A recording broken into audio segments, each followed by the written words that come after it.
4월 22일 글로벌 마켓 헤드라인입니다. 제롬 파월 연준 의장이 5월 FOMC에서 50베이스 포인트 금리 인상 논의를 할 것이며 인상이 더 신속해져야 한다고 말했습니다. 미국의 3월 경기 선행지수가 전월 비 0.3% 오르며 예상을 상회했습니다. 미국의 신규 실업수당 청구 건수가 18만 4천 건으로 팬데믹 이전보다 적어졌습니다. 미국의 30년 모기지 금리가 5.11%로 7주 연속 고공행진을 이어갔습니다. 크리스틴 라가르드 ECB 총재는 3분기 중 자산 매입이 중단될 예정이라고 밝혔습니다. 조 바이든 미국 대통령이 우크라이나에 대한 군사와 경제적 추가 지원책을 발표했습니다. 일론 머스크 테슬라 CEO가 테슬라 지분을 담보로 트위터 인수 자금을 대출했습니다. 빌 에크먼이 이끄는 퍼싱 스퀘어 펀드가 넷플릭스 지분을 모두 매각했습니다.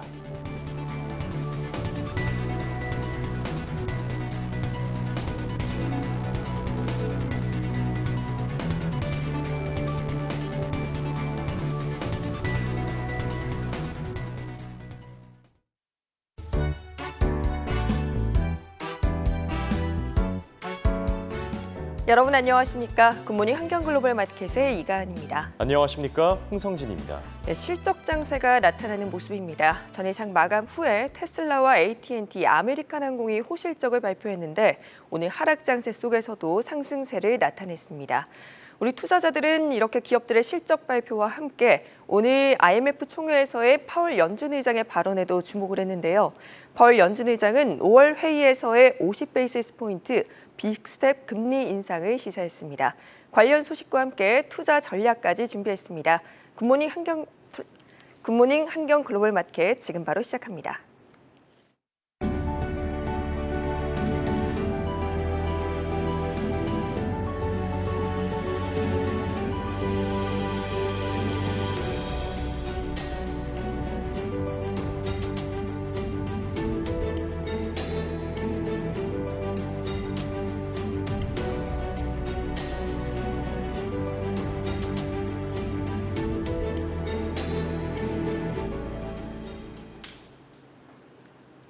오늘장 3대 지수 모두 상승 출발하며 기대감을 키웠지만 이내 하락 전환을 했습니다.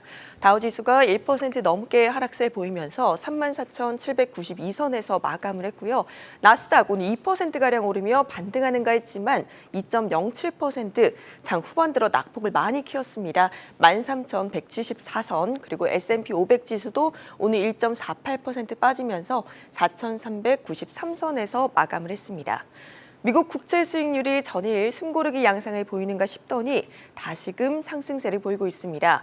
비둘기파 성향이 강하던 연준 위원들조차 강한 매파적 성향으로 돌아서는 가운데 파월 연준 의장의 발언까지 더해져 미 국채 10년물 수익률이 오늘 6.6베이시스 포인트 오르면서 2.9%, 3%에 근접했고요. 2년물 역시 8.6% 큰 폭으로 오르면서 2.67%대에서 거래됐습니다. 더 자세한 시장 상황 미래에셋증권 미디어 콘텐츠 본부 서상영 본부장과 알아보겠습니다. 안녕하십니까? 네, 안녕하십니까? 네, 오늘 국채 금리가 급등을 하고 장 막판 들어서 낙폭이 좀 컸습니다. 오늘 흐름 짚어주시죠. 일단 미국 증시는 전일 하락에 대한 반발 매수세와 테슬라 효과로 상승 출발을 했었습니다. 특히 나스닥이 한때 2% 가까이 상승하는 등 기술주가 상승을 견인을 했었고요. 그렇지만 미국 국채금리가 연준 위원들의 공격적인 통화정책 발언으로 급등을 하자 매물이 출휘되기 시작했고 파월 연준 의장 또한 인플레 피크아웃 기대 약화 발언과 5월 50bp 인상을 주장하는 등 매파적인 발언이 진행되자 지수의 하락폭이 더욱 확대되었습니다. 특히 전일에 이어서 팬데믹 수혜주 하락이 특징이었고요. 다우가 1.05%, 나스닥이 2.07%, S&P 500 또한 1.47% 하락 마감을 했습니다. 네, 연준 위원들의 발언이 좀 시장에 많은 영향을 준 것 같은데 관련 소식까지 전해주시죠. 일단 미국 증시는 테슬라 효과로 강세를 보였지만 미국 국채금리의 상승이 빠르게 진행되자 매물이 출휘되면서 하락 전환을 했습니다. 금리 상승은 연준 위원들의 발언에 따른 것으로 추정되고 있고요. 장 초반 메리데일리 샌프란시스코 연은 총재가 연준이 2차례 50bp 금리 인상을 진행할 것이다라고 언급을 했고, 여기에 중국 봉쇄, 우크라이나 전쟁 등으로 인한 공급망 병목 현상을 감안하면 인플레이션 피크라고 할 수 없다라고 주장을 해서 공격적인 통화 정책을 지지를 했고요. 이후 달러화가 강세를 보였고 국채금리의 상승이 확대되었습니다.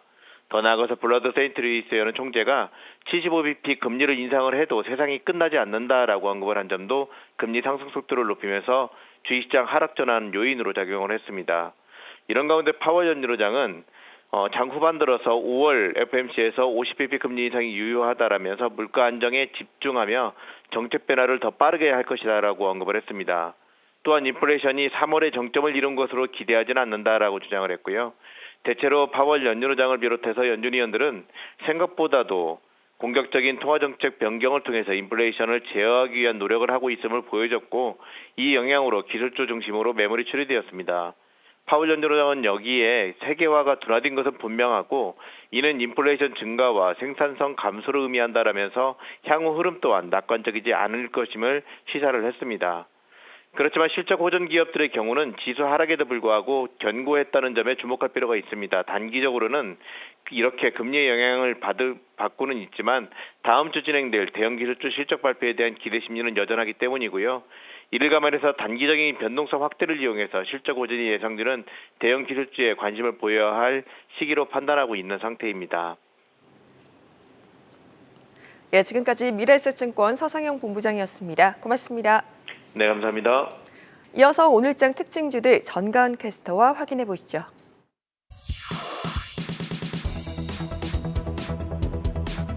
(4월 21일) 미증시 특징주 시황 전해드립니다.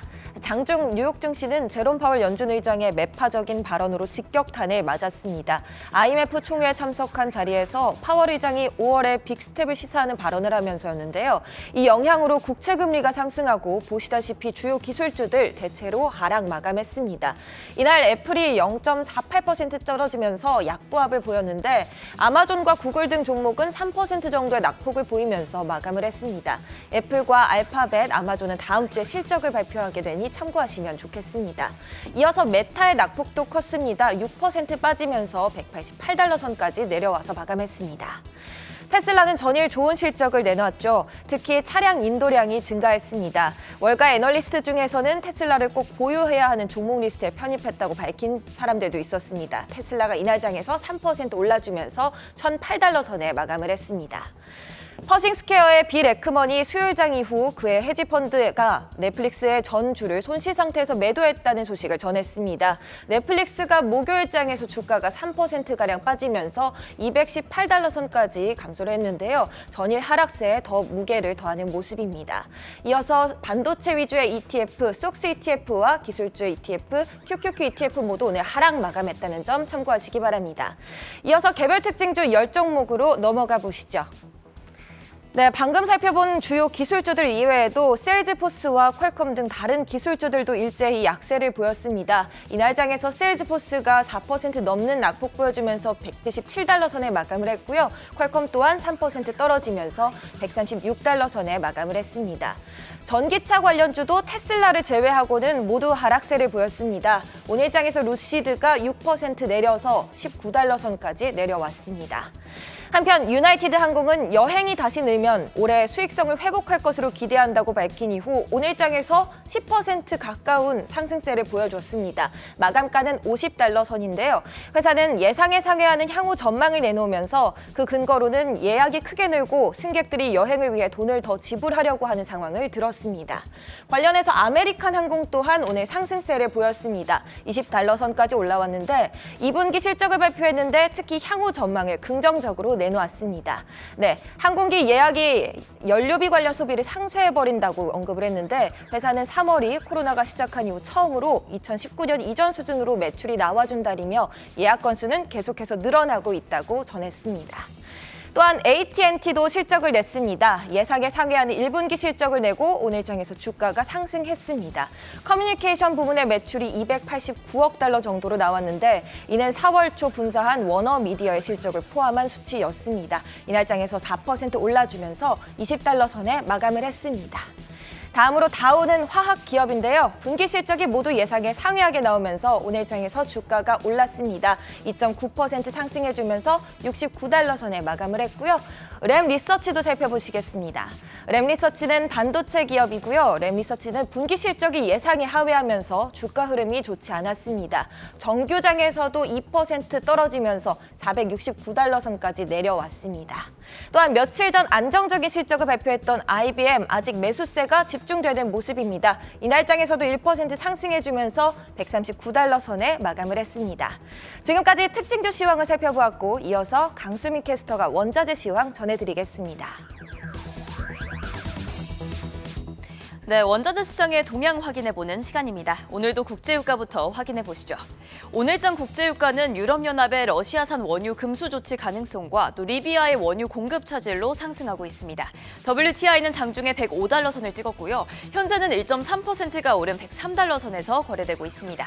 브렌트유는 장중에 109달러를 찍었고 현재는 1.2%가 오른 108달러 선에서 움직이고 있습니다. 이어서 주요 곡물 가격대 살펴보겠습니다. 현지 시간으로 오늘 아침에 이번 주 수출 판매 데이터가 나왔습니다. 그 해 경작이 되어서 수확한 지 1년째가 되지 않은 생두를 뉴크롭이라고 하는데요. 이번 주 미국의 뉴크롭 대두 수출 수치가 긍정적으로 나왔습니다. 대두는 꽤 긍정적으로 나왔지만 옥수수와 밀의 수출은 좀 부진했습니다. 인플레이션과 달러와 강세로 인해 이번 주 수출은 예상보다 좀 속도가 느렸고요. 오늘장 대두 선물은 강보합권을 나타내고 있습니다.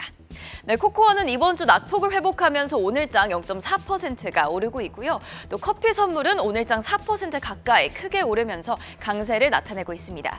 최근 일주일간의 고점을 기록하기도 했고요. 또 미국 농무부가 중국의 올해 커피 수입이 전년 동기 대비 5% 증가할 것이라고 밝혔습니다. 투자자들은 중국에서의 커피 수요 증가를 주시했습니다. 네, 설탕 가격은 국제유가가 상승함에 따라서 동반 상승하며 최근 2주간의 하락세로부터 회복했습니다. 1% 오름세를 나타내고 있고요. 옥수수와 밀은 비슷한 낙폭을 기록했습니다. 옥수수 선물은 2% 가까이 떨어지며 부शे당 800센트 선 조금 아래에서 거래 마쳤습니다. 차익 실현 움직임에 따라 매도세가 유입되면서 오늘장 밀 가격도 2% 가까이 하락했습니다. 이번 주 주말에 미국의 노스다코타와 몬태나 그리고 미네소타 북부에 눈보라가 몰아친다는 전망이 나왔는데요. 이번 눈보라로 인해 봄 밀 파종은 한 주 뒤로 미뤄질 것으로 보입니다. 원목 선물은 2.3%로 상승했고요. 또 돈육 선물은 1.6%가 떨어졌습니다.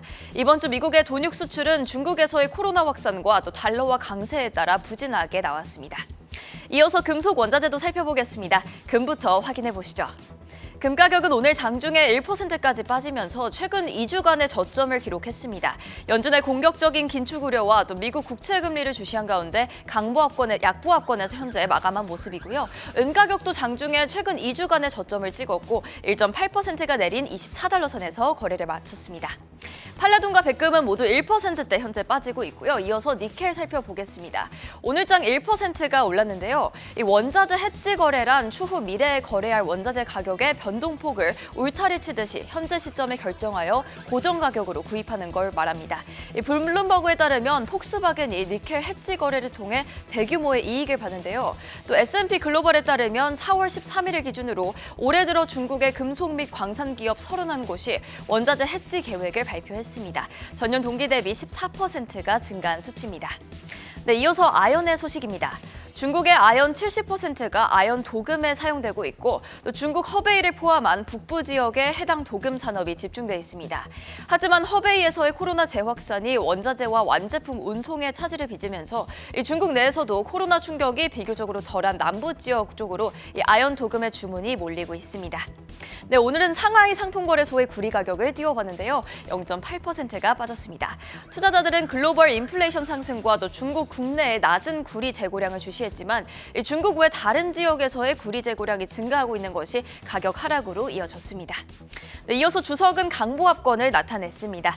이 런던 금속거래소의 주석 재고량은 2,685m톤에서 30m톤으로 크게 줄어든 것을 확인할 수 있었습니다. 네, 끝으로 알루미늄은 1%가 빠졌고 납은 0.5% 상승하며 마감했습니다. 지금까지 원자재 시황이었고 이엔 캐스터의 ETF 시황이 이어집니다. 간밤 ETF 흐름을 한눈에 짚어드리는 ETF 시황 시간입니다. 오늘 장에서 빅스 지수와 항공 ETF는 강세 보였는데요. 반면 우라늄 채굴 기업과 은 채굴 기업 ETF는 약세 보였습니다. 먼저 빅스 ETF부터 확인해 보시죠.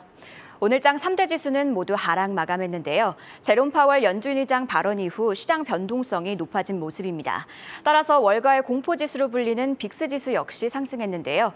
빅스지수는 오늘장 약 13% 급등해서 23선에서 움직였습니다. 관련 ETF 역시 올랐는데요. 티커명 VIXY인 프로시어스 빅스 쇼트텀 퓨처스 ETF 체크해 보겠습니다. 프로시어스에서 운용하고 있고 빅스 선물을 따라가고 있는데요. 오늘장 7.29% 올랐습니다. 이번에는 항공 ETF 살펴보겠습니다. 최근 항공주는 리오프닝 수혜주로 주목받았는데요. 여기에 미국 연방법원이 정부의 대중교통 마스크 의무화 조치를 무효화하자 여행 수요가 급증할 것으로 전망되기도 했습니다. 오늘장 항공주는 실적 호조에 힘입어 전반적으로 강세 보였는데요. 가장 큰 폭으로 오른 건 어제 실적을 발표한 유나이티드 항공입니다. 9.31% 올랐는데요. 예상을 밑도는 실적을 발표했지만 역사상 가장 견조한 2분기 실적 가이던스를 내놓자 이렇게 상승한 겁니다. 관련해서 티커명 JETS, Z인 US 글로벌 제트 ETF 살펴보겠습니다. 미래에셋의 글로벌 X에서 운용하고 있는데요. 글로벌 항공사들을 추종하고 있습니다. 상위 보유 종목으로는 앞서 언급한 유나이티드 외에도 오늘 호실적을 발표한 아메리칸을 비롯해 델타, 사우스웨스트 항공 등을 보유하고 있습니다. 해당 종목들은 오늘장 우상향 곡선 그렸고 Z는 2.75% 상승 마감했습니다. 하락한 ETF 살펴보겠습니다. 먼저 우라늄 채굴기업 ETF 확인해 보시죠. 우라늄 채굴 기업들은 오늘 약세 보였는데요. 카메코는 오늘장 약 10% 밀렸습니다. 이외에도 에너지 퓨얼스는 약 11%, 넥센 에너지는 약 9%, 우라늄 에너지는 약 15% 하락했는데요. 따라서 관련 ETF 역시 내렸습니다. 티커명 URNM인 노스쇼얼 글로벌 우라늄 마이닝 ETF 체크해 보겠습니다. 익스체인지 트레이디스 컨셉에서 운용하고 있는데요. 9.24% 하락 마감했습니다. 이번에는 은 채굴 기업 ETF입니다. 오늘장 은은 약세 보였는데요. 약 2% 하락해서 24달러 선에서 거래됐습니다. 6년 넘게 제로금리를 유지해오던 유럽중앙은행도 7월 기준금리 인상이 가능하다고 시사했는데요. 이렇게 전 세계적으로 금리 인상 움직임이 빨라지자 투자자들은 오늘장 매도세 보였습니다. 은이 내리자 은 채굴 기업도 하락했는데요. 구체적으로 판 아메리칸 실버와 뉴몬트는 약 6%씩, 헤클라 마이닝은 약 5% 빠졌습니다. 관련해서 티커명 SLVP인 아이셔스 MSCI 글로벌 실버 마이너스 ETF 확인해 보겠습니다. 블랙록에서 운용하고 있고 은채굴 기업들을 따라가고 있는데요. 5.86% 내렸습니다. 지금까지 ETF 시황이었는데요. 이어서 오늘 실적을 발표한 기업들의 통시지가 이어갑니다.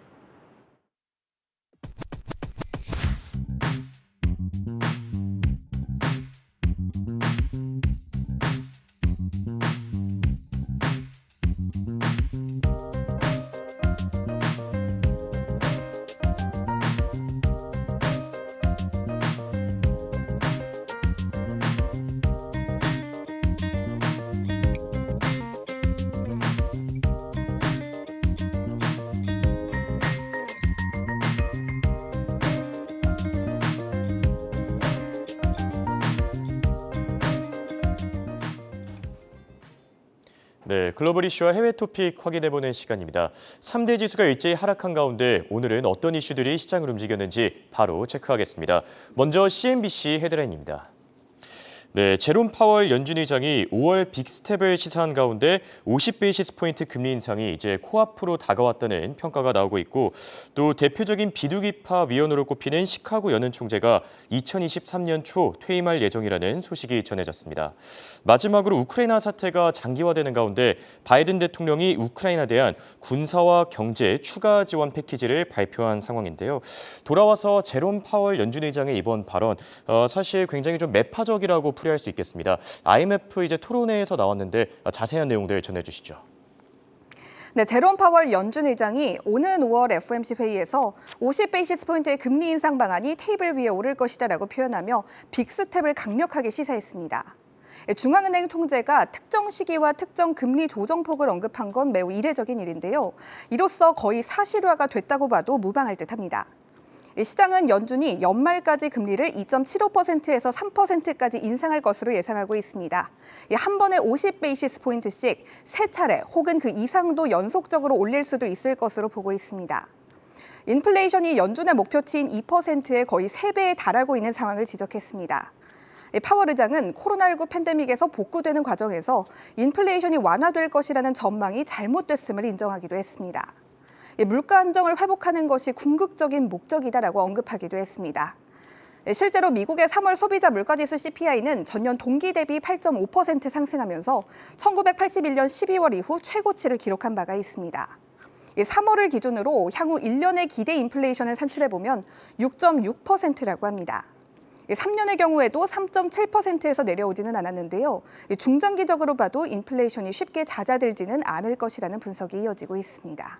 네, 실제로 이날 발언 도중에 3월 인플레이션이 고점을 찍지는 않았을 것이다라는 이제 발언을 내놓기도 했었죠. 인플레이션을 잡기 위한 연준의 금리 인상 움직임 당분간 주시하시면 좋을 것 같고요. 다음은 월스트리트저널 헤드라인입니다.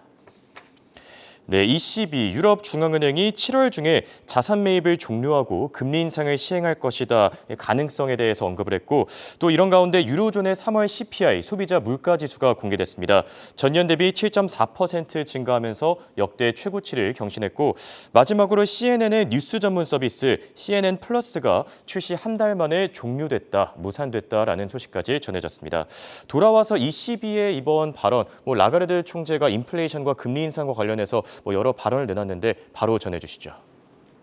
네, 유럽 중앙은행 ECB도 긴축에 동참할 것으로 보입니다. ECB는 오는 7월에 채권 매입, 즉 테이퍼링을 끝내고 빠르면 그달부터 바로 금리를 올릴 수도 있다라고 말했습니다. 금리 인상 시기는 7월이 될 수도 있고 9월 혹은 그 이후가 될 수도 있다고 덧붙였는데요. 6월의 경제 전망의 수정치를 보고 결정한다고 설명했습니다. ECB는 지난 2016년 3월 이후 6년 넘게 제로 금리를 유지해 왔습니다. 그런데 ECB조차도 입장을 바꿀 것으로 보이는 건 역시나 치솟는 인플레이션 때문입니다. 실제로 3월 유로존의 물가 상승률은 전년 대비 7.5%나 올라 사상 최고치를 기록하기도 했습니다. 유럽은 특히 우크라이나 사태에 따른 원자재 가격 폭등에 취약한 경제 구조를 갖고 있기 때문에 더욱더 흔들리는 모습입니다. ECB는 올해 하반기에 상황이 조금 나아진다고 해도 올해 안에 4% 밑으로 떨어지지는 않을 것이다라고 예상하기도 했습니다. 다만 유로존에 경기 침체가 일어날 것으로 내다보지는 않았습니다. 올해 상반기에는 성장률이 마이너스대로 떨어지지 않을 것이라고 말했습니다. 따라서 스태그플레이션도 없을 것이라고 답했습니다. 그래도 인플레이션 그 자체에 대해서는 우려하고 있는데요. 이는 6월에 나올 경제 지표에 반영될 것이라고 진단했습니다. 네, 미국과 유럽의 금리 인상 움직임에 대해 살펴봤고요. 다음은 마켓워치 헤드라인 살펴보겠습니다. 네, 미국의 30년 모기지 금리가 5%를 돌파했습니다. 벌써 7주 연속 고공행진을 하고 있는 상황이고 뱅크 오브 아메리카는 미국의 10년물 국채 금리가 급등세를 이어가고 있는데 오히려 이게 매수 구간에 진입했다는 것을 의미한다라고 밝혔습니다. 마지막으로 미국의 주간 실업보험 청구 건수가 공개됐습니다. 18만 4천 명으로 집계되면서 예상치를 상회했는데 그럼에도 팬데믹 수준보다는 낮게 집계됐다. 여전히 고용시장이 안정적으로 움직이고 있다. 라는 평가가 나오고 있습니다. 돌아와서 미국의 30년 모기지 금리 작년 이맘때쯤만 해도 한 2% 후반대를 유지하고 있었는데 벌써 1년 사이에 2배 가까이 늘어났습니다. 어떤 내용입니까? 네, 미국의 주택담보대출 금리가 연 5%를 훌쩍 뛰어넘는 등 7주 연속 고공행진을 이어가고 있습니다. 30년 고정금리 모기지 이자율은 연 5.11%로 지난주에 5%보다도 상승했습니다. 1년 전에 해당 모기지 이자율은 2.97% 수준이었습니다. 15년 고정 모기지 이자율 평균도 4.38%로 1주 전에 4.17%, 그리고 1년 전에 2.29%에서 크게 뛰었습니다. 5년 만기 변동금리 모기지 평균 금리도 지난주 3.69%에서 3.75%로 오름폭을 키웠습니다. 1년 전에 해당 수치는 평균 2.83%였던 것에 비하면 모든 부분에서 많은 변화가 있었습니다. 전문가들은 미국의 국채 금리가 끊임없이 오르면서 모기지 이자율도 7주 연속 함께 올랐다라고 말했습니다. 이는 주택 시장에도 영향을 미쳤는데요. 이 업계에서는 봄은 일반적으로 주택 구입이 가장 왕성하게 이루어지는 시기지만 금리 상승이라는 변동성이 생겼다라고 진단했습니다. 실제로 미국의 3월 기존 주택 판매 건수는 2020년 6월 이후 최저치를 기록하기도 했습니다. 네, 그렇다면 국채금리 상황도 좀 살펴봐야 될 것 같은데 최근에 국채금리 급등세가 오히려 좀 매수 구간 진입을 시사한다라는 뱅크 오브 아메리카의 의견이 나왔습니다. 바로 같이 전해주시죠. 네, 미국의 10년물 국채금리가 3년 만에 처음으로 2.8%를 돌파하면서 이를 둘러싼 많은 의견들이 나오고 있습니다. 뱅크 오브 아메리카는 이 같은 현상이 현재 매력적인 매수 구간임을 보여준다라고 조언했습니다. 뱅크 오브 아메리카는 10년물이 2.83%에서 드디어 롱 포지션에 진입했다라고 말했습니다. 따라서 2.25%까지 떨어질 것으로 보고 있으며 만약 3.1%까지 오르면 매수를 중단하라라고 덧붙였습니다. 또 시장이 인플레이션에 지나치게 집중하고 있다라고 전했습니다. 인플레이션에 대한 위험성이 마치 조증이나 패닉 수준에 도달한 것만 같다라고 지적하기도 했습니다. 뱅크 오브 아메리카는 인플레이션이 이번 분기에 고점을 찍고 내년에 꾸준히 내려갈 것으로 예상했습니다. 따라서 지금만큼 우려할 필요까지는 없으며 금리 하락도 나올 것이다라고 전망하기도 했습니다. 미국의 10년물 국채금리는 2.9%를 돌파하는 등 급등세를 이어가며 3%에 근접하다가 어제장에서 2.8%로 탄력성을 줄였습니다. 현재는 다시 소폭 오른 2.89% 부근에서 움직이고 있습니다. 네, 국채금리와 관련된 소식들 자세하게 살펴봤고요. 마지막으로 블룸버그 헤드라인 살펴보겠습니다. 네, 개별 기업 이슈들이 올라와 있습니다. 일론 머스크 테슬라 CEO가 테슬라 주식을 담보로 트위터 인수자금을 은행에서 대출받았다라는 소식이 전해졌고 또 캐시우드는 테슬라의 주식이 2026년까지 무려 4,600달러를 돌파할 것이다라는 좀 엄청난 전망을 내놨습니다. 로봇택시 사업이 좀 긍정적으로 보인다라고 풀이했고 마지막으로 빌 에크먼이 올해 초 매입한 넷플릭스 지분 약 310만 주를 모두 매각했습니다. 약 5,300억 원의 손실이 발생했는데 정말 눈물의 손절이라고 볼 수 있겠죠. 돌아와서 머스크의 이 트위터 인수전 어떻게 보면 정말 과열되고 있다라고 볼 수 있겠는데 어떤 내용들이 또 나왔습니까? 네, 트위터 인수전에 점점 더 불이 붙고 있습니다. 이번에는 일론 머스크가 트위터를 인수하기 위해 테슬라 보유 지분을 담보로 은행 대출을 받기로 결정했습니다. 머스크는 미국 증권거래위원회 SEC에 465억 달러, 한화로는 약 57조 5,670억 원 규모의 트위터 인수자금 조달 방안을 신고했습니다. 이 중 255억 달러를 은행 빚으로 조달을 한 건데요. 절반이 테슬라 주식을 담보로 빌렸습니다. 머스크의 돈을 꿔주는 금융기관은 미국의 모간 스탠리와 뱅크 오브 아메리카를 비롯해서 영국의 바클레이즈, 일본의 미쯔비시, 그리고 UFG 파이낸셜 그룹과 미즈호 은행, 또 프랑스의 소시에테 제네랄과 BNF 파리바입니다. 또 머스크는 은행 빚인 부채금융 255억 달러와 함께 자기 자본 조달을 의미하는 지분금융으로 210억 달러를 확보하겠다라고 말하기도 했는데요. 아직 구체적인 방안은 공개되지 않았습니다. 업계에서는 머스크가 함께할 파트너를 확보하는 방안도 배제하지 않고 있습니다. 머스크의 행보가 사모펀드에 관심을 끌고 있는데요.